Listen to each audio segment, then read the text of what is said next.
Not a bad sleep. I slept pretty much through the whole night in this configuration, although these cushions are quite a bit stiffer in the tab than these front ones. I probably could use a foam pad on there if I was going to sleep on that all the time that way. Alright, time to make some coffee and see what it looks like outside. I'm going to try this coffee filter in the percolator hack to see if I can make this a little easier on cleanup. So I'm going to poke a hole in the middle, push that down over that, and maybe trim the edges. Well, that may actually work. We'll see.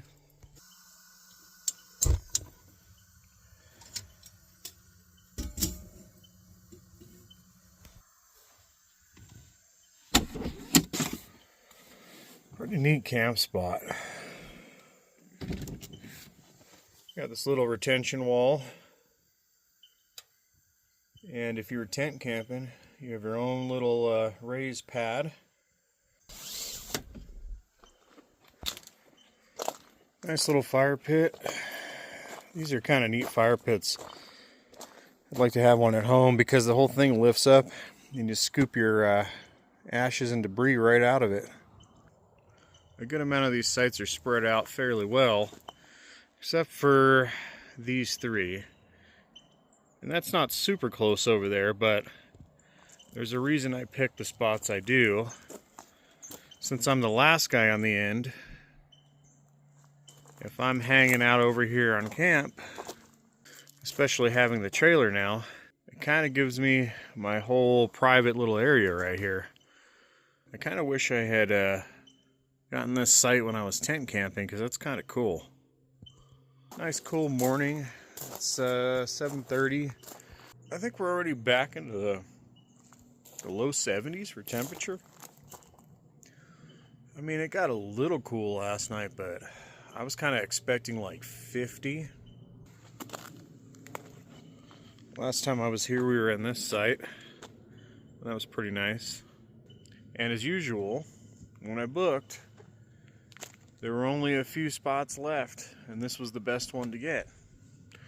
But, as you can see, there's probably only about 4 other campers in this whole campground right now. So I don't know why these people book and don't cancel, but it really gets irritating for those who want to use these spots. Or like I said, maybe the campground hosts aren't updating fast enough.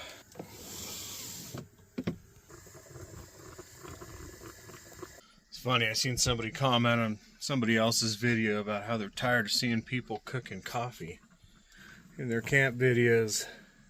That's crazy. That's like the best part of camping. Who doesn't like the sound of a percolator? That's just classic right there. While we're at it, I'm going to show everybody how I did this yesterday. My phone shut down because it was overheating in the sun. I didn't feel like unhooking since I'm not going anywhere. So to get the trailer tongue lifted up a little bit, I just put the blocks under the rear of the truck and it pushed the trailer up just enough. That'll show everybody what I like to do for safety reasons while leaving this trailer hooked up. I unhook my chains, my safety brake cable, and power, of course. I even pull my pin out. That way, in case there is a fire or something, the propane tank explodes, I don't know, and maybe I could still get in here, crank this thing up and unlatch and get my truck out of the way. Hopefully. In theory, I don't know. Makes sense to me. You just got to remember to go through your re-hooking up procedure anyway.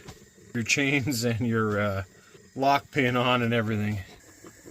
Yeah, it looks like our coffee's getting brown, so I guess it's getting through that filter. There is one thing that I've been thinking about with this refrigerator in here, and that makes perfect sense for when you're in here, that the door opens that way. And I guess you could probably flip this around somehow. But it would be nice if it opened from this direction, because most of the time I'm grabbing things from outside to go outside and cook. Or one of these that actually slides out like a drawer. That would be really cool. Just a nice, easy, quick, simple breakfast today. Maple pecan granola in a styrofoam cup. Because why do dishes when you can reuse some of this junk? I even have a lid to keep the bugs out. See? Gotta think smarter. I mean, we obviously know that a coffee filter works, but in a percolator, I've never tried it, so let's see. Looks nice and light and clear. We'll see how the cleanup goes.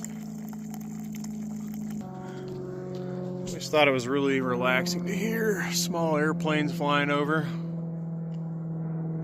especially in the afternoon.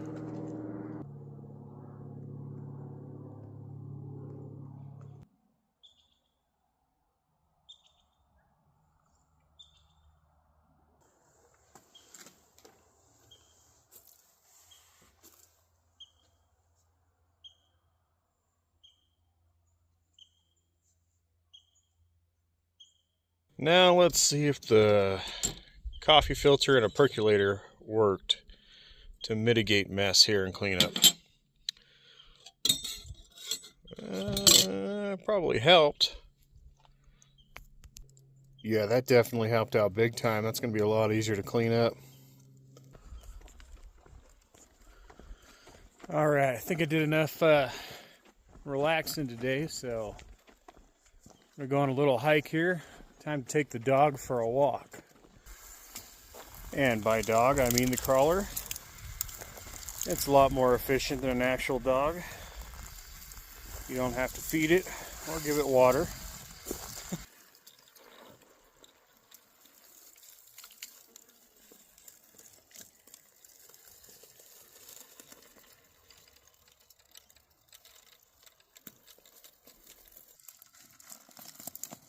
Yeah, four-wheel steer is so fun.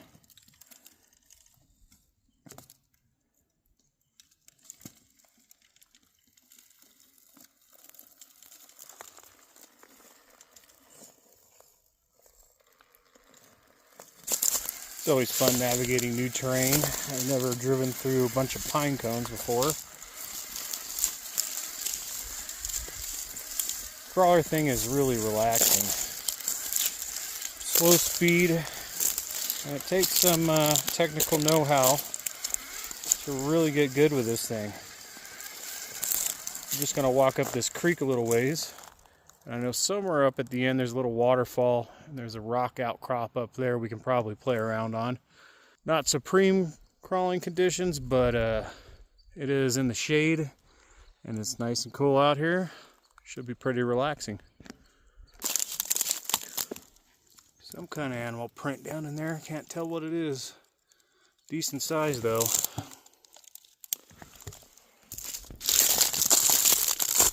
Now for those who don't know a whole lot about radio controlled rock crawlers, they're 10th scale versions of the real deal. And this car here is now a full custom build. This entire machine, just about, is fully metal.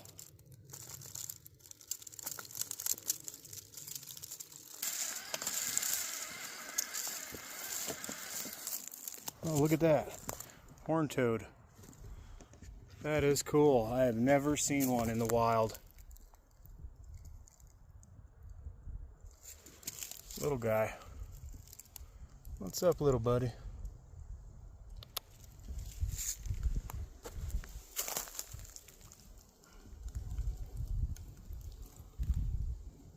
What's greater than getting out and doing some low-grade exercise in wilderness while playing with toy trucks and getting to see some real live animals? Let's take the alternate route.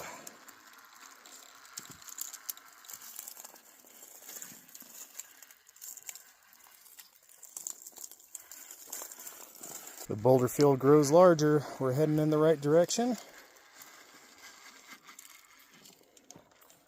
It's always fun to navigate through all this stuff without getting wheels and tires caught up under anything.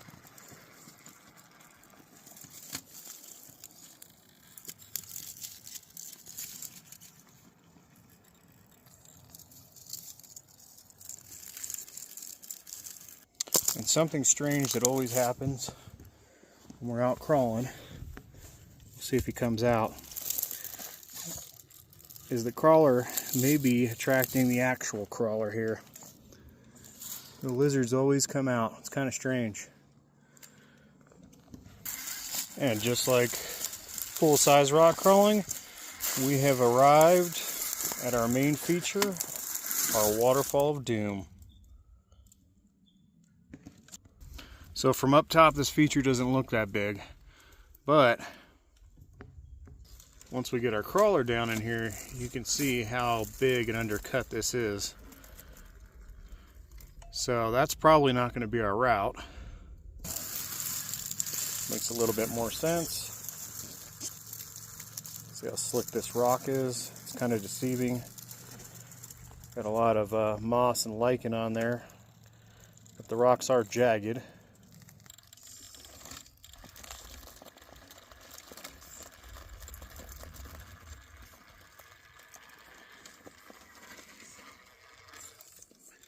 All right, our final feature here. King of the mountain. We're just going to see if we can work our way up here, cut through that crack up top.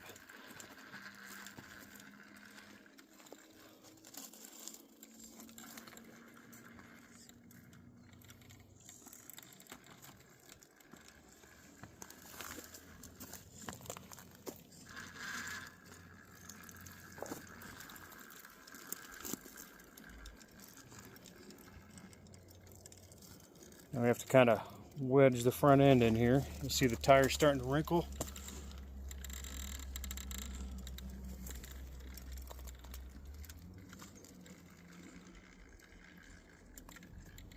Got to stay pinched in here, yet balanced. The crack crawls are always the funnest. They look so cool.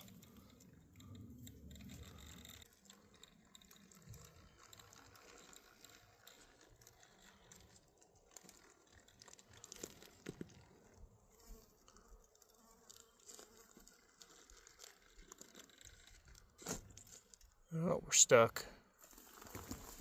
We're gonna have to back up a little.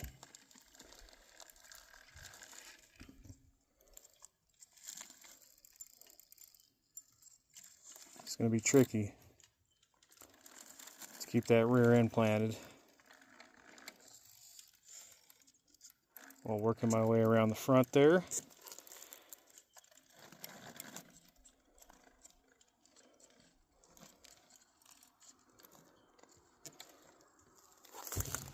That tire is completely floating.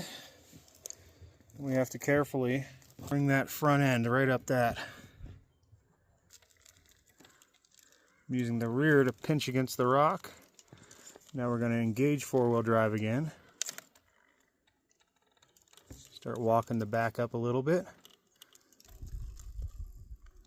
All right, we're getting there.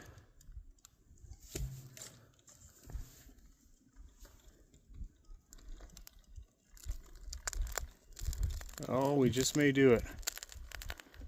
Yes. That always looks cool. And how we're going to get out of here, I have no idea. Let's make our life even harder. See if we can follow this down.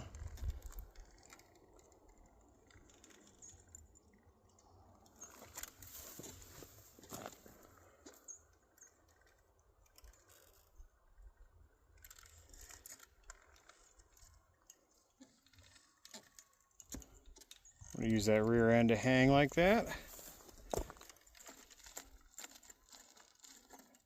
And we'll see if we can drag this front end up and over in two-wheel drive. I don't know if it's going to work in our favor.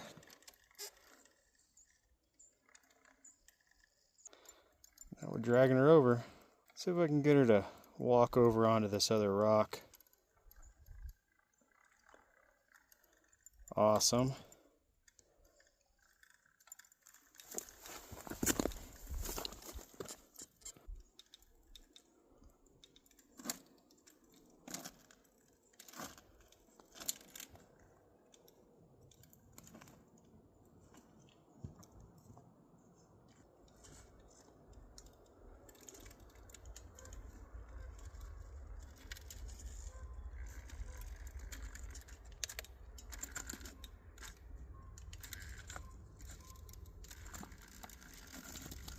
squeeze out of there. We're in a bind. Pick the front end up. This is pretty crazy. I can't believe I'm actually getting this one.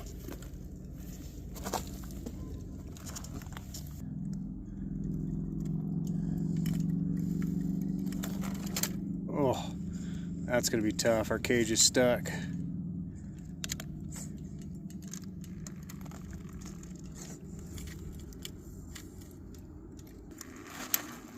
Oh, we got it.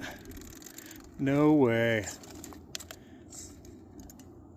That was incredible.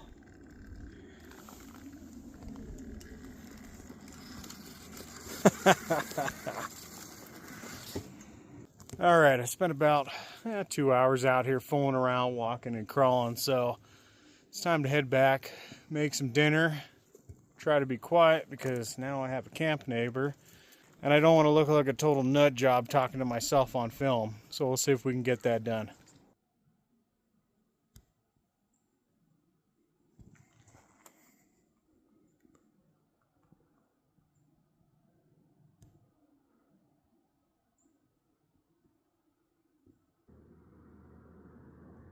Always cool to see those guys around.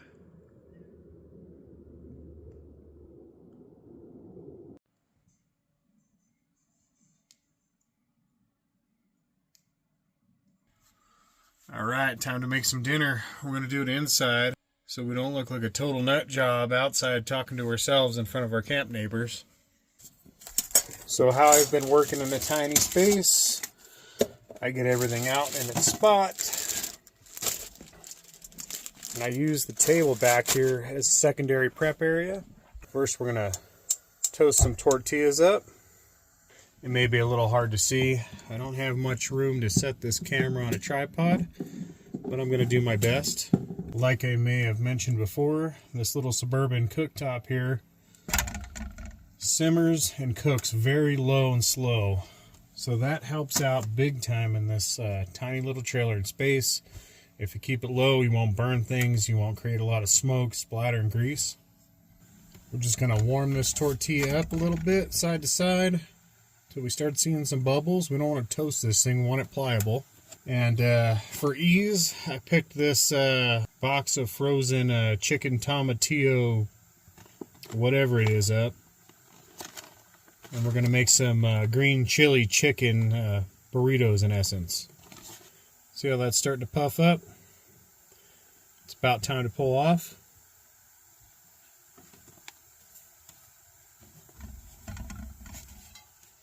I'm going to fold this thing up, keep some of the heat in, place it inside of my paper towel so it doesn't dry out. Having this sink grate really helps out extend your counter space. It's always nice to keep a little pair of scissors in your trailer for all kinds of stuff. We're going to add our chicken in. Just takes some getting used to working in a confined area here, but it's doable, especially when it's just something small and quick and easy. You know, at home I would do this legit, but you know, when I'm out camping, whatever's cheap and easy, you can always kick these things up to make them better and add things to them. Having a lagoon table back here really helps out for some extra added space for prepping. I've seen some people add a mount down here, but my problem is my battery cutoff switch is here, so I can't do that. Never ever use anything sharp or metal on these coated surfaces. That's common knowledge. But in my case, I've had this backpacking spoon for probably about 7 years now. And I smoothed and polished the edge on this, so I'm not too worried about it. It hasn't scratched this surface at all. Once again, I'm not going to add anything to this until I try it. I want to see how it is on its own. After that, I'll spice it, or the next time I decide to make it, I'll add in my own spices. And always make sure you have your vent on, even if it's low.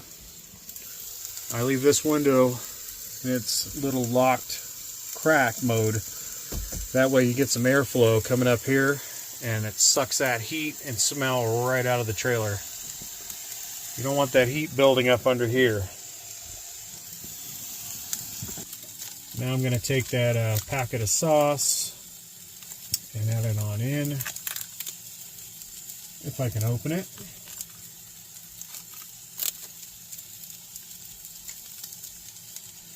I'm going to turn this down low so it doesn't bubble and splatter all over the place. You just need to warm this sauce up, not fry it. And give this a stir.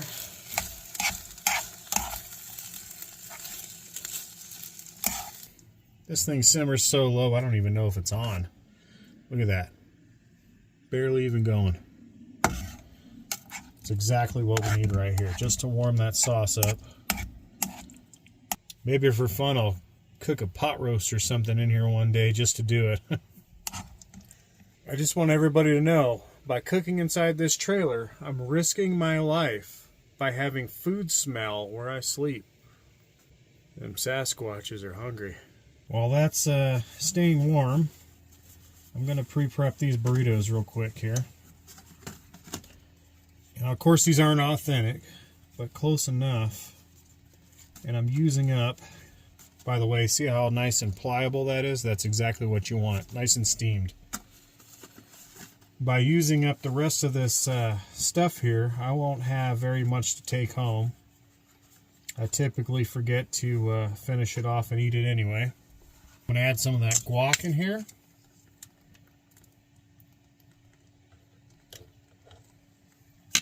Use up a little of that white cabbage.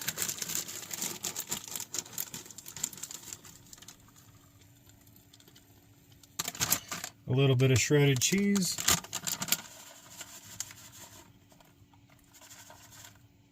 And we'll add some of this green chili tomatillo chicken or whatever it is here. Could be mystery meat. I'm not sure. But it works. To roll a burrito, you typically take each side, fold it in, roll it over the top. But these are going to be too big for that, so we're going to have to do the one fold. I know that should be common sense, but most people don't know how to fold a burrito, believe it or not. So I'm going to take the back end of this burrito, fold it in, and we're going to roll it over. And we're going to try to clinch all this together. And by the way, if you put your second or third tortilla or however many burritos you're making underneath, anything that falls out, you catch it in that. And you give this a nice tight roll. Now you got a burrito or wrap, whatever you want to call it. Came out pretty good. Let's see how she tastes.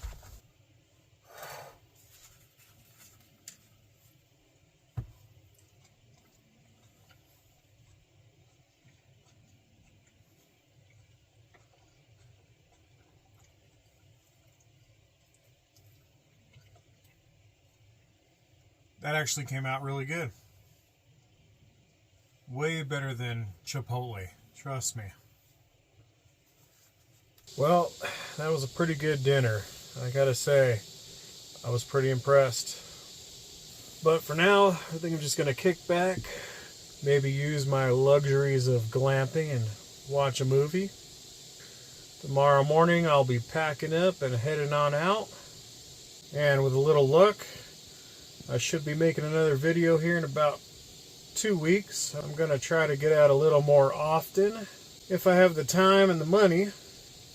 That video is going to be kind of a special one. That's going to be my 1 year of owning a tab trailer. So I'll be doing a full review and update. Like I said before, I'm not really into doing reviews. I don't get paid by anybody. I just do all this for fun and as a place to keep some of my memories and trips. If I do any reviews, it's because I really do like something and I've used it enough that I can recommend it to somebody else. Most likely by the time this video posts, I'll be hitting my first 1,000 subscribers.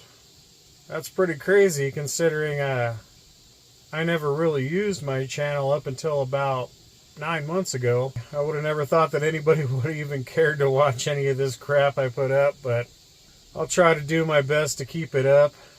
Seems like a lot of people really like it. And it's something I always do anyway. It's fun to do. I don't really mind doing it at all. So catch everybody here in a couple weeks. Everyone is fascinated with the cosmos. There are so many unknowns. We're really just bumbling in the dark. But wait, there's more. I almost forgot to give my update on the new Matt's RV liquefied pods. And I'll say they did very well. It seemed like breakdown was really good. And in that little cassette, I'm more concerned with smell retention. And it did a really good job of keeping the smell down. I've tried just about everything, and I would say these are my top 3 choices right now. These all do very well when it comes to really mitigating the smell. With a little cassette, I'm not too worried about all the breakdown, although these all break down pretty good. This and this seem to break down the waste the best, but all 3 of these do very well for odor eliminating. This right here is my favorite so far. You really can't tell there's much of an orange scent once you use it, but this smells better coming out of the bag than this. This has kind of a weird, odd odor to it. And that powder works really good, but it is in a powder form, and it's a little bit of a pain to mix up. If that were in a pod, that'd be excellent also. So yeah, not just a gimmick. That stuff worked pretty well. I'd probably buy it again. In fact, I'm sure I'm going to buy that one again. Alright, well, time to pack up, head on home, and get ready to see you guys in the next adventure.